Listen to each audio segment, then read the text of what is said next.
महाभारत की कथा में पिछले वीडियोस में हमने जिक्र किया था कि राजसूय यज्ञ के लिए एक समस्या उत्पन्न हो रही थी। जरासंध की सेना इतनी थी जितनी एक पहाड़ हो, और उसके नीचे जितना चींटियों का एक झुंड होता है उतनी पांडवों के पास सेना थी। इसलिए सेना के द्वारा तो हराना मुश्किल है।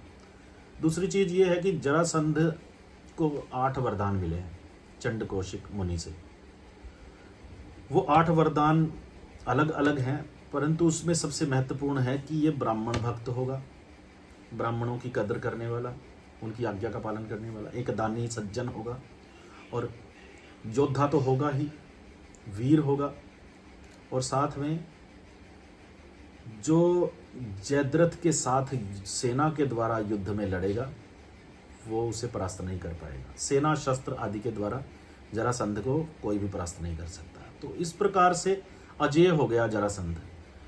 श्री कृष्ण को भी कई युद्ध करने पड़े और वे उसे हरा नहीं पाए। हालांकि श्री कृष्ण मुनि चंड कौशिक के वरदान को झूठा साबित नहीं करना चाहते थे, वे हरा सकते थे, परंतु महर्षि चंड कौशिक का उन्होंने मान सम्मान रखा और उनके वरदान को झूठा नहीं किया, इसलिए कुछ और ही उपाय निकाला।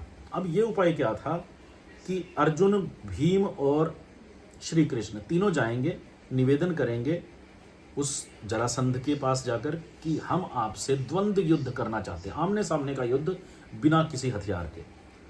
अब वो वीर है, उसको वरदान प्राप्त है कि वो वीर है, और वीर युद्ध की चुनौती को स्वीकार करता है हमेशा। यही चीज उसके खिलाफ जा रही है। दूसरी चीज, वो ब्राह्मण भक्त है, इसलिए ब्राह्मणों के वेश में जाएंगे तो वो आपका कहा मानेगा, आपको वो नजरअंदाज नहीं करेगा। और तीसरी चीज ये है कि उसको शस्त्र से मार ही नहीं सकते हम, तो शस्त्र से तो हम उसको भूल जाते हैं मारना। बस उसको जो एक चीज हरा सकती है वो है उसका आत्माभिमान, और वो उसी आत्माभिमान के कारण मारा जाएगा, क्योंकि उसने पाप इतना फैला दिया है।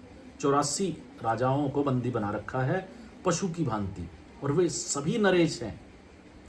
पशु की भांति उनको बंदी बनाकर शिव जी को प्रसन्न करने चला है। तो श्री कृष्ण ने कहा कि इस प्रकार से हमारी योजना है महाराज। युधिष्ठिर कहते हैं कि तुम अर्जुन और श्री कृष्ण, तुम मेरी दोनों आंखें हो, प्राण हो, मैं तुम्हें कैसे जाने दे सकता हूँ? इतना भीषण योद्धा है, मैं तुम्हें कैसे जाने दे सकता हूँ? शुरुआती वाद विवाद और थोड़ी बहुत वार्तालाप के बाद युधिष्ठिर मान जाते हैं और श्री कृष्ण कूच करते हैं अर्जुन और भीम को लेकर। वहाँ वैसा ही करते हैं जैसी योजना थी। इसीलिए श्री कृष्ण को एक कुशल राजनीतिज्ञ कहा जाए तो कोई अतिशयोक्ति नहीं होगी।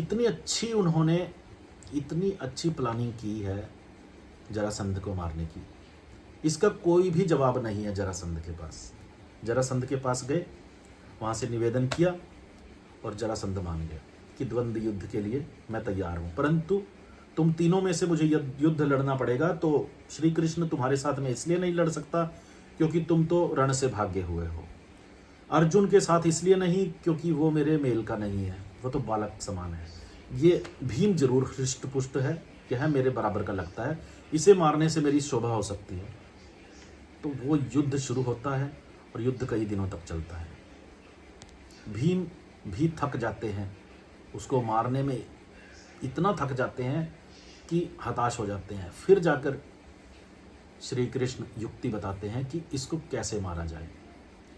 जरासंध के जन्म का रहस्य ये था कि 2 टुकड़ों के मेल से बना था, दो टुकड़ों को जोड़ के बना था, इसलिए उन 2 टुकड़ों को अलग करना होगा, शरीर के 2 फाड़ करने होंगे।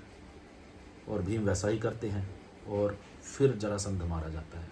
जरासंध के मरने के बाद उसके पुत्र को राजगद्दी पर नियुक्त करते हैं। स्वयं उनका राज्य हड़पते नहीं हैं, भूखों की तरह हड़पते नहीं हैं, और न्याय व्यवस्था कायम करते हैं। 84 राजाओं को छुड़वाते हैं, विधि विधान से उनकी पूजा करके उनको उनका राज्य लौटा देते हैं और न्याय की स्थापना करते हैं।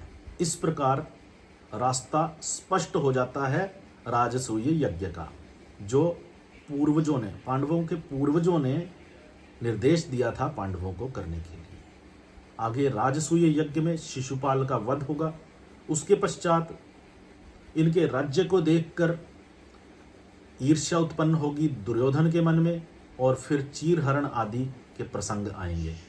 आप हमारे साथ बने रहिए, हमारे चैनल को सब्सक्राइब करें, हमारे चैनल को, हमारी वीडियोस को लाइक करें और दूसरों के साथ शेयर करें। इससे हमें प्रोत्साहन मिलता है कथा को जारी रखने के लिए। जय श्री कृष्ण।